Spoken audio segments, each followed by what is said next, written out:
மருமகளே, சொல்லுங்க அத்தை. அத்தை கோயிலுக்கு போறேன், நீ வரியா? உமா ஊர்ல இருந்து வர்றேன்னு சொல்லியிருக்காத்தே. அவளும் வரட்டும், 3 பேர் சேர்ந்து போவோம் தே. கொஞ்ச நேரம் பொறுங்க தே.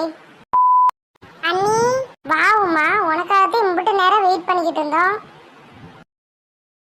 மருமகளே, அதே என் மக வந்துட்டால, இனி என்ன கோயிலுக்கு போலாமா?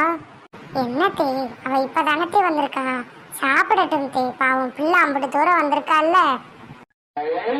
பாரு, எனக்கு கூட இது தோணாம போயிருச்சு மருமகளே.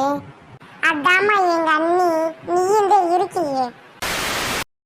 வா சின்ன பொண்ணு, உட்காரு, ஏன் நிக்கிற? இந்தாம்மா சாப்பிடு.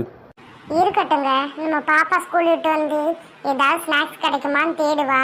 அவ வந்து சாப்பிட்டுக்கிறட்டும், இது அவளுக்கு ரொம்ப பிடிக்குங்க. ஏன் சின்ன பொண்ணு, நீ கிடைக்க நான் ரொம்ப புண்ணியம் பண்ணியிருக்கணும் போலயே. எப்போ பார்த்தாலும் வீட்டில் உள்ளவங்கள பற்றியே யோசிக்கிறியே, உன்னை பற்றி எதுவும் யோசிக்க மாட்டியா? அம்மா, என் தங்கச்சி, நம்ம புள்ள எல்லார பற்றியும் யோசிக்கிறியேம்மா. நீ கிடைக்க நான் ரொம்ப கொடுத்து வச்சிருக்கணும் சின்ன பொண்ணு.